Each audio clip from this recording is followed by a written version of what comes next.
빅데이터를 읽어주는 남자 김덕진 미래사회 IT연구소 소장 스튜디오에 나와 계십니다. 안녕하세요. 네, 안녕하세요. 반갑습니다. 김덕진입니다. 네, 이번 주 한 주 흐름 네. 깔끔하게 한번 정리 좀 해주십시오. 네, 깔끔하게 스포츠부터 가겠습니다. 역시 스포츠. 1등은 스포츠죠. 아유, 지금 정치 얘기하다가 스포츠 얘기 나오니까 왠지 제 속이 뚫리는 느낌이에요. 그러니까요. 네. 또 1위 키워드가 컬링이에요. 컬링. 확실히 우리나라 사람들 구기 종목 좋아하는 것 같아요. 이제 한일전 특히나 있었지 않았습니까? 네. 10대 5로 완승하면서 3승 3패로 4강에 희망이 있는 건데요. 어제죠. 이제 4연승을 달리고 있었던 숙명의 라이벌 일본을 우리 여자 컬링 대표팀 팀 킴이 완파를 했습니다. 그러면서 공동 5위에 오르면서 4강행 진출 희망을 살렸는데요. 네. 2승 3패의 벼랑 끝에 몰리고도 밝은 표정으로 한일전에 나서서 놀라운 집중력을 발휘하면서 승리를 하게 된 것이죠. 네. 근데 이게 재밌는 게 기본적으로 이제 거기에서 가장 핵심이 이제 또 우리 컬링 선수 중에 안경 선배라고 불리는 김은경 선수 있잖아요. 네네. 근데 이 김은경 선수가 실제로 일본에서도 상당히 인기가 있다고 해요. 그러니까 어제 일본을 누르고 결승에 진출을 이제 어제 일본 눌렀고 그리고 지난 평창 올림픽 때도 이제 맞붙었을 때 네네, 일본을 누르고 맞아요. 결승에 진출했었잖아요. 네네. 그랬는데 이번에도 이겼으니까 이게 뭐 적이니까 미워할 줄 아는데 생각보다 일본 네티즌들이 우리 컬링팀의 실력을 좀 인정하는 분위기가 이제 트위터상에서 좀 보였습니다. 이게 우리나라 이제 스킵 선수인 김은정 선수를 지칭하는 별명이 약간 안경 선배잖아요. 예. 이 안경 선배라는 키워드가 트위터 실시간 트렌드 상위권을 차지할 정도로 인기가 있었는데 항상 진지한 표정하고 있고 김은경 선수가 이제 경기가 끝나고 나면 환하게 웃으며 손키스를 날리는 모습도 화제가 되기도 했습니다. 그래서 일본 네티즌들 사이에서도 안경 선배는 여전히 강했다. 뭐 이런 식의 이야기들이 좀 있었는데요. 좀 흥미로운 게 일본에서 분석 기사가 하나 나왔다고 그래요. 예. 어떤 거냐면 컬링 종목에 안경을 쓰는 선수가 상당히 많다고 합니다. 아, 그래요? 네. 그래서 그 많은 이유가 실제로 이번에 9개 중 36명의 선수 가운데 12명이 안경을 착용하고 있다고 그래요. 유독 왜 이 컬링에서 안경을 차는 사람이 많을 것 같으세요? 안경을 많이 이제 착용하는 이유. 멀리서 스톤이 이렇게 네. 우리 뭐 당구 칠 때도 그런 거 있잖아요. 그렇죠. 이렇게 그 살짝 비껴치거나 이렇게 하려면 눈이 잘 보여야 되는 거 뭐 그래서 그런 거 아니에요? 그렇죠, 맞죠. 그런데 보통 다른 경기로 치면 이 렌즈를 착용할 수도 있잖아요. 네. 근데 말씀해주신 대로 이게 눈을 계속 뜨고 바닥을 보고 있는데 이 얼음이랑 이런 것 때문에 눈이 쉽게 건조해진다고 그래요. 그러다 보니까 이제 렌즈를 끼게 되면 이게 눈이 건조해서 눈을 뭐 깜빡이는 게 많거나 집중력이 떨어져서 시력이 중요해서 이 종목에서는 눈이 안 좋은 사람들이 대부분 다 안경을 착용한다고 합니다. 어디 새로운 사실을 알았네요. 그러니까 일본에서 좀 이런 것까지 분석해서 저희 안경 선배를 좀 이야기하면서 그렇게 얘기하는 것도 상당히 좀 흥미로웠던 부분이었습니다. 역시 실력이 좋으면 네. 그 어떤 얘기도 덧붙일 수가 없어요. 그러니까요. 예. 근데 뭐 이번 올림픽은 편파 판정부터 시작해가지고 처음부터 좀 시끄러웠었긴 했는데 그래도 선수들이 최선을 다해서 네. 뛰는 모습 그리고 선수들이 그 자체의 삶이 보여주는 그 감동적인 장면들은 그건 참 어떻게 일부러 만들려고 해도 못 만드는 것 같아요. 그러니까요. 실제로 이번에 뭐 서로를 격려하고 사과하고 함께 즐거워하는 모습들이 좀 올림픽의 감동인데 이런 것들이 빅데이터상에 좀 보였습니다. 예를 들면은 크로스컨트리 챔피언인 니스카넨이라는 선수가 있는데 네. 이 선수가 이제 크로스컨트리는 상당히 긴 경기잖아요. 근데 그렇죠. 끝나고 나서도 추위 속에서 결승전에서 들어오는 다른 선수들을 기다렸다고 해요. 그래서 심지어 20분 동안을 기다려서 마지막으로 들어온 콜롬비아 선수를 따뜻하게 이제 잘했다라고 하면서 이제 그 따뜻하게 감싸주기도 했는데요. 네. 그러면서 선수들이 서로 존중할 필요가 있다 이런 이야기를 남기기도 했고요. 멋지네요. 또 이제 우리나라의 뭐 쇼트트랙 선수 황대현 선수가 500m 경기 뒤에 이제 캐나다 선수에게 가서 무리한 충돌에 대한 미안함을 뭐 전하기도 했었고 어제 좀 화제가 됐었던 것 중에 하나인데 스피드 스케이팅 이제 이상화 선수의 라이벌이었던 고다이라 나오 선수 있지 않습니까? 예. 17위에 그쳤단 말이에요. 이렇게 되니까 과거 경쟁자이자 또 친구의 좀 부진을 지켜본 이상화 전 선수죠. 지금 이제 해설을 하고 있지만 이제 눈물을 쏟은 모습을 보면서 우정에 국경이 없다. 뭐 이런 식의 이야기들도 나왔었고요. 또 이제 쇼트트랙 여자 계주 간이 시상식 같은 경우가 상당히 또 흥미가 있었는데 네. 이제 우리가 도쿄올림픽 때 생각을 해보면 양궁 남자 단체전 때 그 세 나라 그러니까 금 운동 선수들이 함께 어울려서 사진을 찍었었단 말이에요. 네. 근데 이번에 이 여자 계주 간이 경기에서 좀 비슷한 모습이 나왔고 가장 좀 의미 있었던 게 그 네덜란드 선수들 중에 라라라는 선수가 이제 세상을 떠난 동료가 있다고 그래요. 근데 그 동료를 위해서 뛰겠다는 네덜란드 선수들이 시상대에서 하늘을 향해 손키스를 보내는 이런 감동적인 장면들도 있었고요. 네. 그리고 이제 어제 이 KBS 올림픽 해설이 한 가지 아주 이제 인터넷상에서 화제가 됐었던 경우가 있습니다. 네. 이게 뭐냐면요. 실제 이제 스노보드 여자 평영 대회전 3, 4위전 그러니까 동메달 결정전에서 나왔던 장면이에요. 예. 여기서 실제로 코트니크라고 하는 선수가 슬로베니아에 있는 글로리아 코트니크 선수인데요. 이 선수가 3, 4위전 동메달 결정전에서 이제 이기게 됐어요. 네. 그런데 이기게 됐는데 이 선수가 흥미로운 게 2018년 평창 동계올림픽 때 16강에 들어섰습니다. 예. 그랬는데 출산을 했어요. 그래서 예. 은퇴를 했고요. 은퇴 이후에 다시 스노보드 경기에 다시 나온 것인데 오히려 개인 최고 기록을 은퇴 이후에 출산을 하고 그 다음에 다시 돌아왔는데 이번에 최고 기록을 갱신한 거예요. 예. 그러니까 그 전에 선수였을 때 16강이었는데 이번에 3위까지 한 것이죠. 네. 그랬더니 이제 KBS 박재민 해설위원이 이걸 보고 뭐라고 그랬냐면 정말 대한민국의 어머니들이 아이를 출산하면서 경력 단절 많은 것을 포기해야 되는 부분이 있었는데 이제 시작하셔도 됩니다. 늦지 않습니다.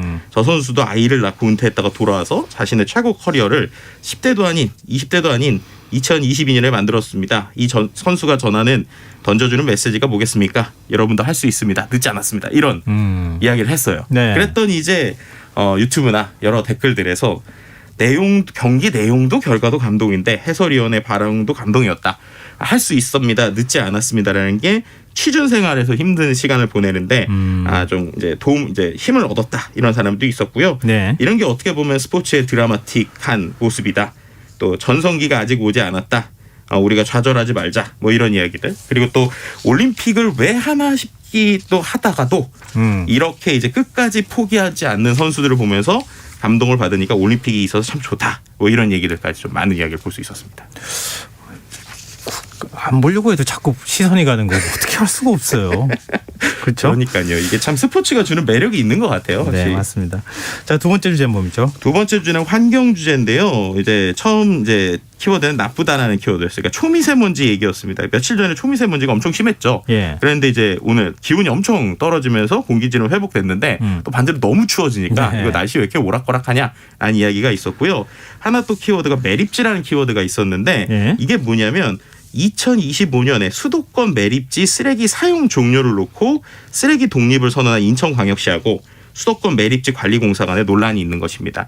아시는 분은 아시겠지만 실제로 수도권의 대부분의 쓰레기들을 이 인천시에 버리고 있었는데 네. 이제 그렇게 하지 말자 해서 2025년에 종료하기로 했어요. 예. 그래서 인천시에서는 인천시만을 위한 쓰레기 매립장을 만들고 있었습니다. 근데 그 상황에서 아까 말씀드린 수도권 매립지 관리공사가 2025년 이후에도 뭔가를 이렇게 더 그 안에서 매립을 할 수 있는 비슷한 뭐 연구를 시작하거나 이런 예. 것들이 계속 나오니까 네. 인천시에서는 이게 무슨 소리냐. 우리 계속 그 예전에 쓰레기 버리지 않기로 했는데 왜 우리한테 또 버리려는 이런 연구를 시작하느냐. 예. 네, 이러면서 상당히 분노하고 있는데 이런 것들에 대한 부딪힘들이 이제 본격화되고 있어서 아마도 대선 이후에 인천에서 이 부분이 계속 좀 화제가 될 것 같습니다.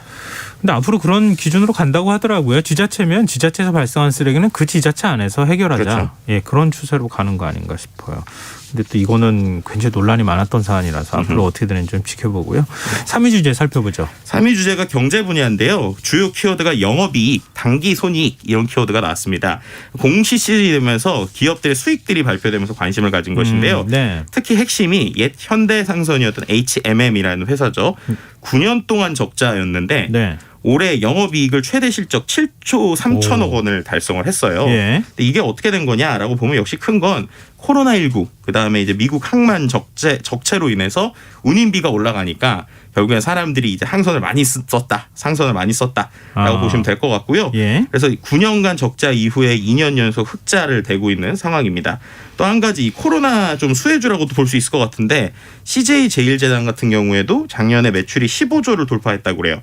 내용을 보면 이제 HMR 그러니까는 가정 간편식이죠. 네. 뭐 만두라든지 아니면 간편밥 이런 것들이 많이 팔리면서 이렇게 됐다라고 볼 수 있을 것 같고요. 은행이어서 보험사에서도 또 역대급 실적이 나왔다고 합니다. 근데 이게 좀 흥미로운 게 손해보험사들이 코로나 때 사람들이 자동차를 덜 몰아서 그런지 네. 사고가 좀 덜 났다 그래요. 그래서 보통 이제 손해율이 100%를 넘어서 그러니까 어떻게 보면은 그 보험료보다 사고가 많이 났는데 이번에 이게 80% 초반대. 그러니까 이제 100점, 그러니까 100원을 냈으면 80원 정도만 썼다는 거죠. 그래서 이제 예전보다 실적이 좋아졌다. 뭐 이런 것들이 있는데 이 세 가지 모두 다 이른바 코로나의 반사이익 효과였기 때문에 그러네요. 이게 과연 계속 갈 것이냐라는 얘기들도 나오고 있는 상황입니다. 자, 그럼 4위 주제는요? 4위 주제는 이제 정치 분야고요. 네. 기자회견이라는 키워드가 나왔는데 뭐 오늘부터 공식 선거 운동이라서 공식 선거 운동 직전에 다양한 기자회견이 이슈였고요. 한 가지 또 해외에서 한 기자회견이 이슈가 됐는데 이른바 한국사위라고 불리우는 미국 공화당의 레리 호건 메릴랜드 주지사가 네네. 2024년 대선 출마의 뜻이 있다라는 얘기를 이제 인정하면서 화제가 된 겁니다. 네. 호건 주지사가 한국계 부인을 둔 한국 사위로 불리고 있는데 예. 그러다 보니까 또 좀 흥미로운 거는 반 트럼프 인사로 불리고 있는 상황에서 중도층 지지율을 흡수할 수 있는 점이 되니까 차기 대권 주자로 좀 꼽고 있거든요. 그래서 예. 이른바 한국 사위가 과연 미국 대통령이 될 것인가 뭐 이런 관심들 때문에 좀 화제가 됐다라고 볼 수 있을 것 같습니다. 아니 호건 주지사가 네. 진단 키트 대량 주문하고 우리나라에 그렇죠. 그래가지고 애토 관심을 끌기도 했었는데 나중에 좀 대권을 꿈꾸면 좋겠다는 생각이 드네요. 자, 마지막 5위 주제도 가볼까요? 네, 5위 주제는 산업 분야고요. 처음 키워드는 자가진단 키트라는 키워드입니다. 편의점 업계가 오늘부터 이제 코로나19 자가진단 키트 판매하면서 이슈가 된 거고요. 네. 또 하나의 키워드가 원전이라는 키워드가 나왔어요. 원전요? 네, 이게 뭐냐면 보통 이제 원전 주변, 그러니까 원자력 발전소 주변은 지원금을 주는데 그 지원금이 지역에서 부정적으로 사용되는 경우가 상당히 많았었다고 그래요. 제대로 원래 목적대로 사용되지 않고 있다는 거예요? 그렇죠. 그런데 이것이 워낙 큰 문제가 되다 보니까 예. 이번에 최초로 이 원전 주변의 주민협의회가 이른바 직선제를 도입을 해서 임원 선출을 대의원이 하는 게 아니라 주민 전체가 투표를 통해서 하는 지역이 처음으로 생겼습니다. 네네. 이게 울주군 온양읍 마을 주민인데요. 예. 그렇게 하면서 기존에 있었던 폐단을 없애고 협의체 운영 방식으로 해서 협의회가 구성됐을 때 100여 명, 그러니까 임직원, 대의원 100여 명을 주민들이 직접 뽑고 원전 지원금의 배분부터 집행까지 전 과정에 주민들의 의사결정이 반영되도록 하는 제도적 장치를 마련하는 것인데요. 이런 주민 직선제 도입이 아마 주변에 있는 울주군 서생면, 부산 기장군을 포함한 전국 원자력 그 발전소 주변의 지역의 주민협의회 운영에 좀 영향을 미칠 것으로 보이고 있습니다. 그동안에 잘 제대로 사용하지 못했다는 게 오히려 좀 놀라운 거 아닌가 싶어요. 실제로 2015년에 이제 부산 지역에서 수백억 대의 원전 지원금을 주먹국으로 사용했다 감사원에 적발된 적도 있죠. 네, 알겠습니다. 이건 좀 좀 바람직한 방향이 아닌가 그런 생각이 드네요. 자, 오늘 이슈 수다 여기서 마무리하겠습니다. 지금까지 한국인사이트 김덕진 부소장과 소장과 함께했습니다. 제가 예전 직함을 말했네요. 고맙습니다. 한국인사이트 네, 감사합니다. 김성환의 이사일 무슨 설은 여기서 마무리하고요. 전 11시 정각 2부에 다시 찾아뵙겠습니다.